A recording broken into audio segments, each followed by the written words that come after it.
Welcome back to episode 4 of the Gurgenidze series, and wow, we are starting with a game of e4. This is perfect to see. We made 1000 ELO last episode, so now we are pushing for 1100. Now, as you can see, we have reached another classical variation, which is great, and white has these three options, right? They can either advance, they can take, or they can leave the tension. Now, they've gone for the advance.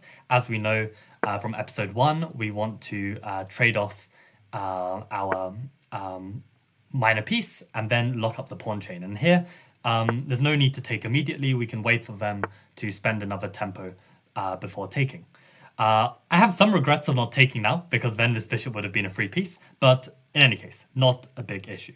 Now, I think queen b6 or knight e7 are both moves that come to my mind. I think let's even start with knight e7. Why not develop the piece first? And if we play queen b6 later and they take on e7, it's really not an issue. We can take back with the king. The center is very, very solid and closed, so it's not going to be such a big deal. So, okay, let's actually complete our development first. Let's get both these knights developed, and then we will bring our queen out and play. Now, when a4 comes, I normally like to meet it with a5 just to secure this square, while this square is controlled by us. So I think the fact that we have control of these squares, while white does not, and that might be why the opponent is playing knight e2, right? So that they can play c3. But I'm going to now develop my queen. Again, as I said, I don't mind white giving up their dark squared bishop to just weaken our king, because I don't think our king is that weak. I don't see how white is going to open up our center. And also, we can always play rook c8, king f8, king g8. We can get our king safe very quickly. So this is always the thing in the Gurgenidze Modern. You need to be able to identify, will you be able to get your king safe, or will the center open up? So for instance, in this position, c5 would be not the right plan, because my king would be at risk of getting exposed, right? So if the center is going to open and we're going to encourage this, then let's get our king safe first. So let's even just play king f8, king g8, and later open up. Now, in this position, probably I want to just keep going. If he takes, then we open the c file, no problem. If he goes c5, then okay, this all locks up, but these pawns are points at which we can undermine, right? We can drop the queen back somewhere and then push b6. So the question is, where do we want our queen? Where is going to be best? Now, I don't really want the queen on c7, because I feel like it might be a bit vulnerable for when we eventually play b6 and c5. Yeah, this is some quite forward thinking, quite far away. I'll stick with on a7, because my plan is to play b6, and I want a bit of extra pressure on this c5 pawn. So it might look like, we've been completely pushed back and, white's got all of this extra space. But when we've already traded off two minor pieces, that extra space doesn't really do much for white. If anything, it's actually just squares in their territory that we can make use of. And these pawns that have been pushed forward, we can undermine them. And that is what we're going to just go ahead and do. I mean, either b6 immediately or rook b8 first and then b6, I think also would have been fine. And this is the thing about this bishop. It looks kind of bad, like it's biting on granite, but at some point we are going to undermine the center and the bishop is going to come to life. So I take with the queen, add some pressure, threaten to push c5, and probably c5 is what I want to do now. I mean, it's either that or we play rook b8 first. I'm not entirely convinced the rook is better on b8. Like, maybe one day the rook's going to be useful protecting the pawn, or somehow maybe if the pawn even runs. I'm not too sure, but feels like I didn't need this move. But maybe I'm wrong. Again, big question: how do we want to recapture? I kind of want my knight to go this way. So you know what? I think actually, or do we want to take with the rook and double this way? There's so many nice looking options. Okay, let's take with the rook. Normally, I wouldn't want to take with the rook because it looks like these pieces are vulnerable, but there's no dark squared bishop to pin our pieces. So I think actually this is safe. And I see that, the knight wants to kind of sink in here, but we're not going to allow it, right? We're going to take on e5. And now suddenly the whole center has been destroyed. We are up in material. Let's now double our rooks. See, this is why I didn't really want to spend a tempo on rook b8. In fact, now we see that the rook belongs on c8. And now, yeah, we're just material up. Okay, let's reroute our knight to a good square. The rook was adjacent to the knight, so we know that there's no move with the knight that could attack our rook. So now we can. Oh, I probably missed. I probably missed like a free queen or something. I was too focused on what was happening here, so I missed the direct way to win. Okay. I'm sure Jan will have something to comment about this miss. But yeah, still we maintain full control of the position. And this is the nice thing as well. I like in the Gurgenidze. As a player, I am prone to missing tactics. It's not, like something that comes completely naturally to me. But the nice thing is, if I miss a tactic, it means that I just miss a way to win. It's not like I'm missing a move that my opponent can do and then I lose, right? Because we have such a stable, solid position. It often isn't completely critical if we miss it. Of course, it's nice if we see it, right? I if we can win a queen, definitely win a queen. But you get my point. So at this moment, we now need a proper plan. And we always have this long-term plan of pushing this pawn. But in the meantime, we need to get up to something. So I think for now, let's just put a rook on the 7th rank and just see where that takes us. Whenever the rook is on the 7th rank, we are controlling some key squares of our opponent's territory. Maybe we can make use of this in some way. Also, of course, we should not forget we are up, an exchange. We are not up an exchange. We are up a pawn. So because we're up a pawn, we can rely on trading material and reach a winning endgame. So. One thing to note as well, we do have opposite coloured bishops, so we do not want to leave ourselves with an endgame where it's only the bishops remaining, because this would be more likely to be a draw. And what you can see is I'm already starting to think of the endgame, right? Because I know that probably the game is heading in that direction, given that it's in my favour. And okay, that just gives me a free knight. Clearly my opponent forgot my bishop was on g7. So, yeah.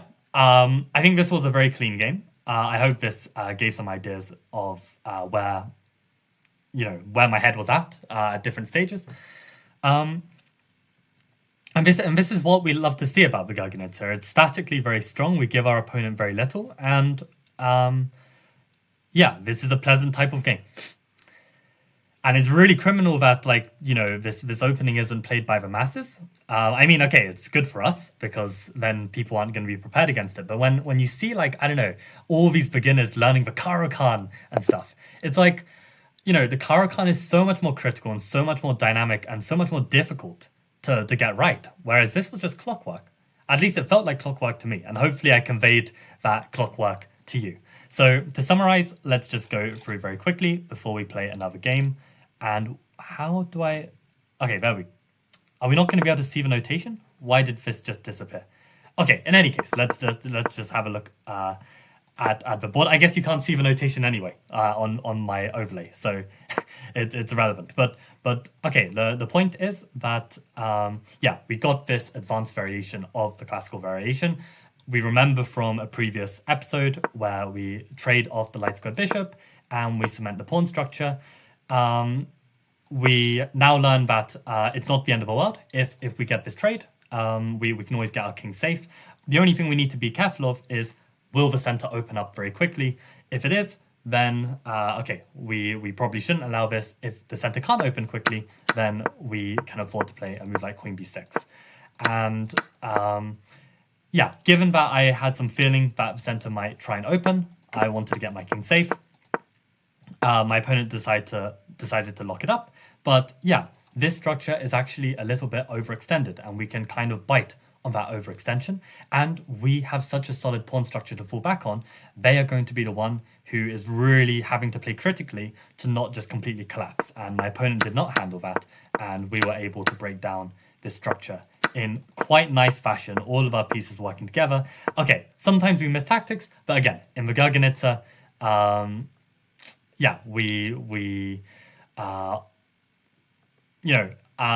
if we're going to miss tactics, normally it's like missing wins as opposed to just like blundering, because how do we blunder in this position? Like, everything is so solid, right? For the record, I think the more I look at rook c1, there is queen d4 that saves the queen, but then we've got this beautiful move knight f3, and we win the queen. So it looks like this was just completely winning already, which also isn't a surprise, right? We have such an overwhelming position. Tactics are going to come from it.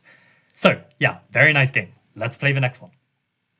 Okay, guys, so we get another e4 game. I just played a white game just now.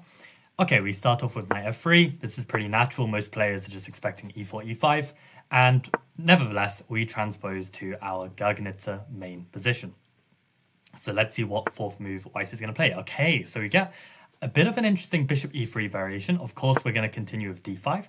Now, in the course, we actually give d6 as an alternative to meeting this bishop e3, but with knight f3, I don't think these lines are so critical. Again, I think the simplest way is just to pin this knight and get rid of a minor piece. So this game is probably going to follow a very similar suit to our previous game, except we can see the bishop is on e3 as opposed to g5. And again, why change what's not broke? Let's just develop our pieces first, and yeah, making sure that we don't just blunder the bishop. I'm sure I've done that before. So yeah, let's just develop the knights. And wow, white wants to open the center already. So the question is, we could just let them push and, like undermine it a bit like last game. But the general principle is when white plays c4, normally they should actually play b3 c4 so that if we take, they can take back with the pawn. But given they play c4 in one go, normally we should be able to just take that. So I'm going to take it and see if I can prove my point. Now, clearly, white is trying to enter with the knight, but whenever knight is coming to d6, we should always be in time to castle, so that knight d6 doesn't come with check and then have our king awkwardly placed somewhere. Now, if knight d6 did come, I would need to deal with my b7 pawn, and then I'd be looking to challenge the knight in some way, probably knight c8 or knight f5 to try and challenge this knight. But since they didn't go in immediately, that probably gives me the time to play knight f5. And I don't think I mind white pushing g4. Their king is already on this side of the board. So I'm going to put one knight on f5, and I'm going to bring one knight to d5. And yeah, the nice thing is, again, we have the more pleasant structure. They've got this backwards d pawn, which is on an open file, which is going to be a point of which we can target. And that's going to be our basic game plan. Again, if we can target this pawn in an effective way, break with c5 at some point, our monster bishop on g7 can be unleashed again. So this just seems pretty good. So we could try and force things with c5. It probably is strong. It might even be best. But I don't know. I think I want to play this move knight b6. Like take it slow. If they ever take, we take back with the a pawn, open up this a file.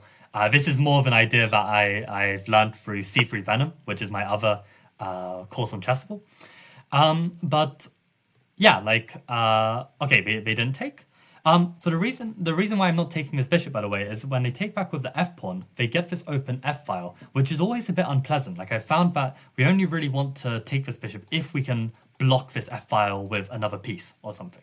So yeah, let's bring the knight in to d5, and maybe now I'll consider maybe taking the bishop if I could reroute my other knight to f5 and block this f file.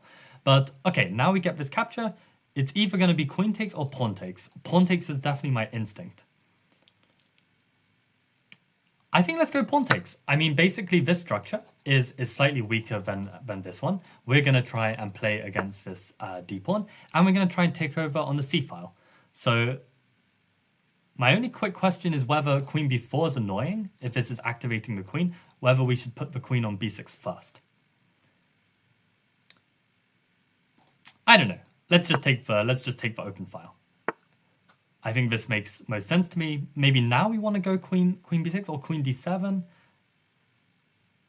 Decisions. If we go queen d7, we don't have to worry about this because we've always got b6 to kind of keep things close. Let's play queen d7. It's on a light square. They've got a dark squared bishop. I think this makes a lot of principled sense.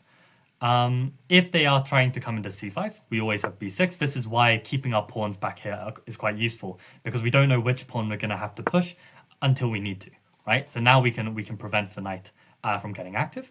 And our plan is very, very simple. We're just going to try and dominate the c file and utilize the fact that, yeah, we have a slightly better pawn structure. Like, we can try and play on this. And to be honest, probably earlier in the game, I had moments where I could have taken over. Probably this is a game I'm actually going to analyze with a computer because I'm actually curious myself which were those places where I could have played just that tad bit more directly. But okay, I think we can actually try and claim the open C file by trading and then putting the rook on C8. We should never trade, by the way, if we can't challenge the C file, if we just leave the rook on C1. But the fact that we can play rook C8, we can challenge this. And if they take us, this would be happy days, because then we get the open C file.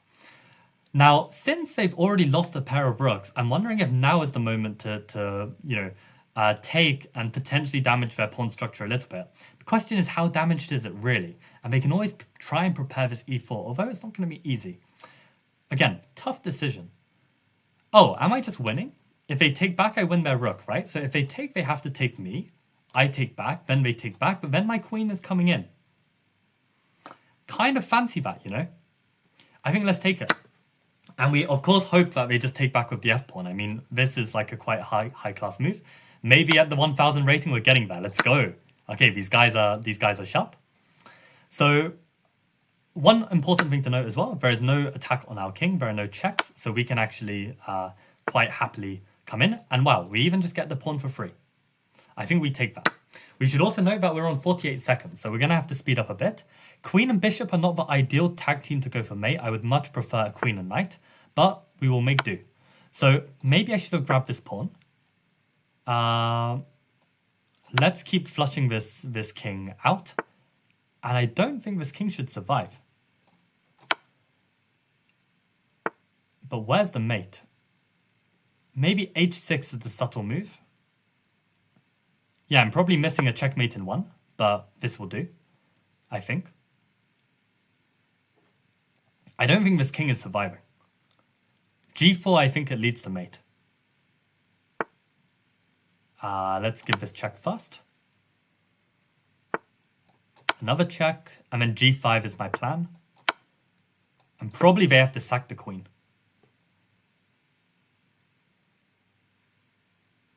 Yeah, this king is just completely toast. So, okay, actually I didn't even need other pieces. The queen was already deadly enough.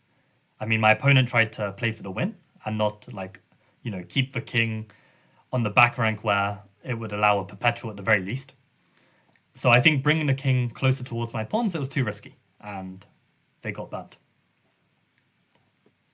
But okay, let's say we trade everything, and they take care at the end. Okay, they actually just left the game. So this was quite a nice game, and yeah, let's actually review this one. I hope... no, it's going to change the overlay situation. You had a nice tactical find in this game. Oh god, we've got let's sound review. As well. Okay, so let's do this. Hopefully I am not blocking the screen. Let me just briefly check. Oh no, I am blocking the screen very slightly. Let me drag me to the other side. Sorry if this is a bit naff. But yeah, I just want to very quickly see what were those moments where I could have played it slightly better. So, okay. Yeah, so of course the engine is always going to be a bit of a hater. But we see that we've already equalized at this point. Okay, c5 maybe first. Taking on c4 is not the biggest fan. Kind of makes sense. Yeah, again, like there's knight f5. If they were to go c5, eventually we will break with b6. Or even immediately.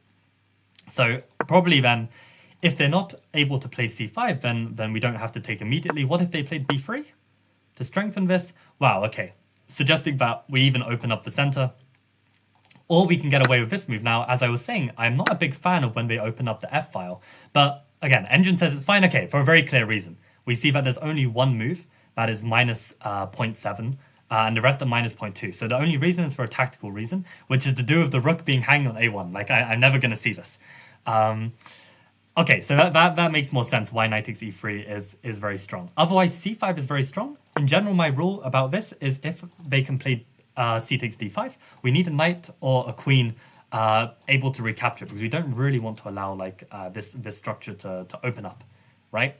But c takes d5 again. The computer calculates very, very concretely and sees that like black is just better after these complications. But as a human, as a Gurgenidze player, I would not advise for you to play in this style. I mean, like it's just too risky, and we can basically build up the advantage and take our win at a later point. So, okay, still, perhaps taking on c4 was a bit premature.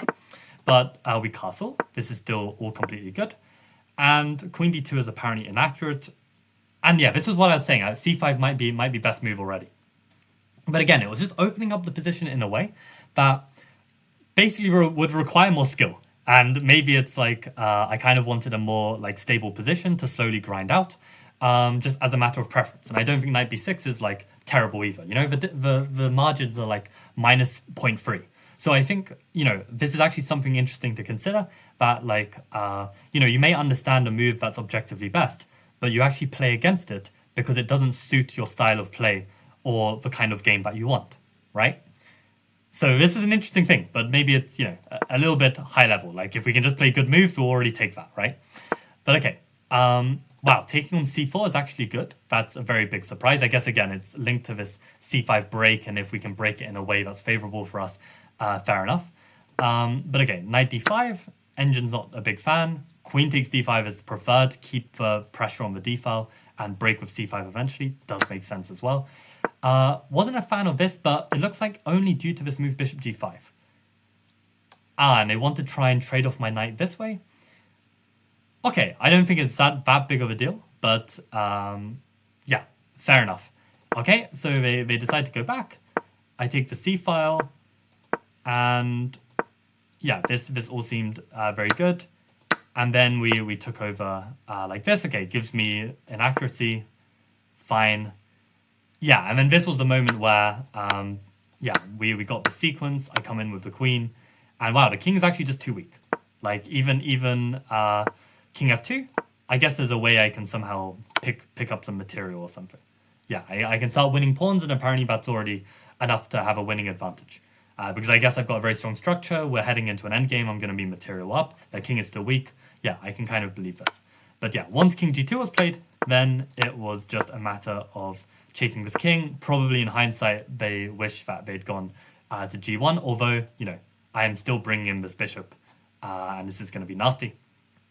So yeah, all in all, yeah, I think this was a nice game. And then I think the follow-up was... Okay, I apparently I missed checkmate in one. This is what I was saying, right? I said in the previous game that tactics are not my strong suit, and yet I'm somehow 2600 bullet, 2500 blitz. How does this happen? Well, because, you know, if I miss checkmate in one, but have like a checkmate in 5, it's good enough, right? This is what I mean. Like, I wish I could see queen h5. I really promise you I wish, and I train my calculation 3 times a week. This is why you even see Monday, Wednesday, Friday underneath this camera, because I train calculation and tactics 3 times a week, and still I miss queen h5 in one move.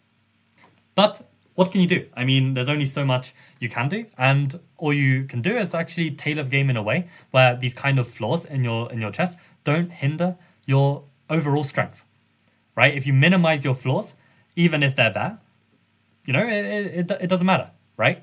So, okay, I missed checkmate in one, fine. Congrats if you found it, but at the end of the day, I got the win anyway. So yeah, that's yeah, some more on the Gurgenidze, and I don't think we crossed 1100, so probably we'll get one more game in. Okay, see you. Okay, so we can cross 1100 if we get a black game and face e4. Come on, Kane. Yes, we love to see it. So lucky you. This episode we get 3 Gurgenidze games. Let's see which one we're gonna get today. So, okay, knight f3, pretty standard. This is what we're definitely going to see at the lower levels. At the higher levels, you're going to see knight c3 a lot more. It's just a bit more flexible, gives a few more options. And wow, we get the same bishop e3 setup with knight f3. So, okay, you're really going to get in your head. If they advance, which they do again. I really was hoping we'd get an exchange. Or at least, you know, they'd keep the tension in some way. But, okay, fine. We get another advanced variation. I mean, at least we're finding out what kind of positions we're going to get again and again and again. Wow, so they go for c4 immediately. And this time, I wonder if there is some logic with taking, because this time they take back with the bishop, right? They're not going to take with the knight. But if we learn anything from the analysis just now, we'll realize that, to be honest, there's not really a rush to take. Probably we should prioritize our own development first. So let's develop our pieces and trust the engine who we just consulted. And again, in this position, we could take with the pawn, but we saw that, you know, taking with the queen was the better option. This time we even have the knight that can recapture. So again, we have plenty of options. Tough to say which one I want. To be honest, I want to grind for endgame.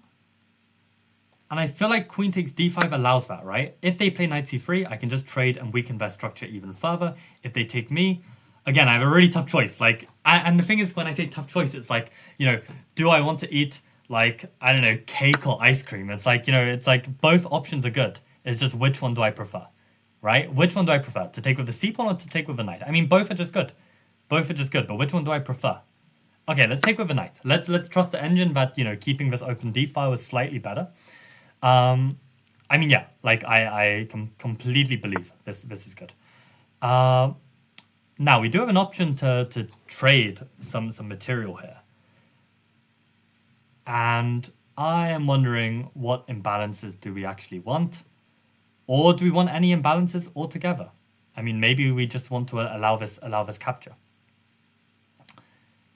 Really difficult to say. I think I will just develop. Give the option to my opponent. If he wants to take, he can, and I'll happily take back with the c-pawn.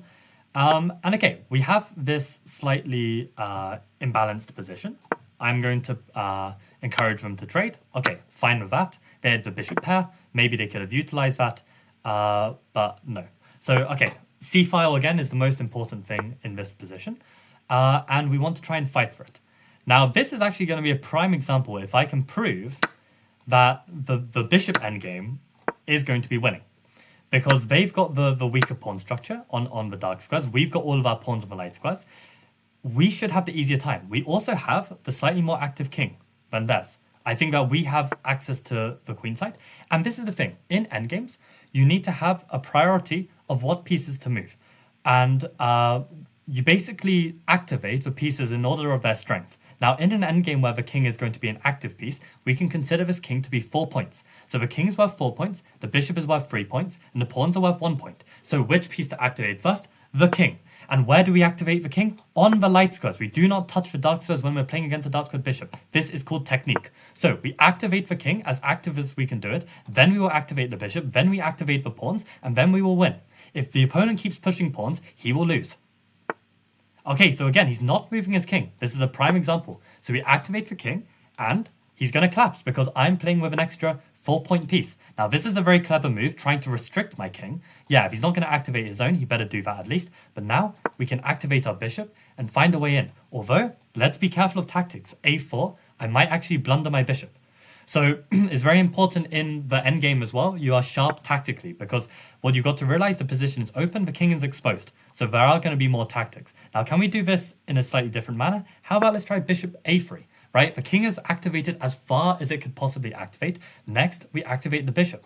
Can we try and sneak our way in and cause some problems? If they block us, well, we can come in this way. And where does this king belong? On f3, on d3, somewhere where it can help out. But instead, now they have to suffer a bit. Now, okay, they managed to find a solution. Let's take once. And let's even play the move h5. h5 I want to play because I want to fix the pawn on the dark square where it's going to be weak. The only hesitation is, can they have a route in if my bishop has to move off this diagonal?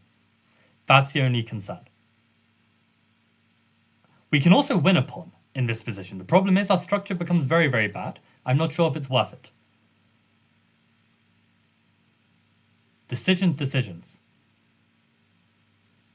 I think let's play h5. I think let's play it. I think it makes sense to keep this as a target. And now we're going to have to find another way in. So, okay, we have played principally so far. Maybe I missed an opportunity already. Could definitely be the case. And we should also remember we are playing with the black pieces as well. Like there's only so much ambition we can play for. But okay, I want to basically activate my king, so I am going to do everything I can to open up this side of the board to activate my king. So I think a4 makes complete sense. I want to try and open it up. Okay, so he's staying solid. This is a very, very smart idea.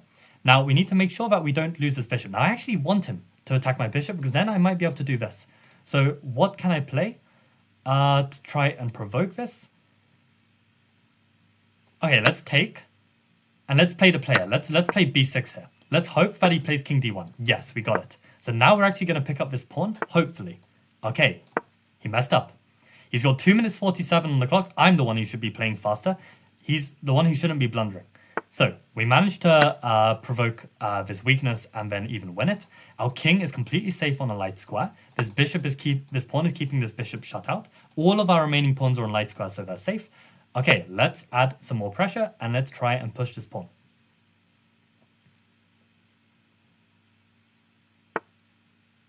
Okay, we can just win that actually. Let's just do it. I almost forgot. I almost got sidetracked and wanted to start pushing my pawn. Okay, he defends. Now, we can activate our king, but I don't know where it really goes. I mean, they can give us a check and I'm not so sure. So I think pushing the pawn makes a lot of sense. And it doesn't even have to become a queen. As long as it just becomes like an annoying pawn in the position, that's already enough. If it can limit some of my opponent's pieces, this is lovely. So for instance, I'm just going to go here or even play to g3. And okay, actually there is a way I can make progress. But even if there wasn't, I mean, I can just use that as as just a pawn in the position. And this should be enough. Now it looks like they want to trade and take my pawn, but I am masses of material up. And now I'm going to go win this pawn. So this looks like a very convincing follow-up position. And we're just going to simply win. So, okay, let's be a bit careful here. Maybe the king can find some counterplay. So we need to be precise. Let's push the pawn which is furthest forward. And our king is on the golden square controlling these 3 squares. So we are promoting this pawn. They should have at least tried. But okay, now we're going to get a queen. And what I would say is good technique is to always gobble up these pawns first, because if we accidentally run out of time in this position, we're not going to lose. Now, every single move, we watch out for stalemate. Is it stalemate? No. Every single move. We do not play a move without considering stalemate. Is it stalemate? No. Now, as soon as they go to the side of the board, we can cut the king off. And to be even more precise and just avoid any mishaps, I even want to go here. Cover all of these squares so that the king is just stuck between these 2 squares. Now we just bring the king in, and now it's a simple checkmate. So you see, my whole game is all about technique. I am never trying to rush anything. I am trying to play the perfect technique. And there we go, 1100, baby. And thanks for tuning in. So see you guys in a couple days for some more speedrunning. Hope you are enjoying the speedrun, and we'll consider getting the course, which comes out in, well, actually I'm uploading these in order, so probably they'll come out in a few days, like probably 2-3 days. So big hype. Thanks for tuning in, and see you. Okay.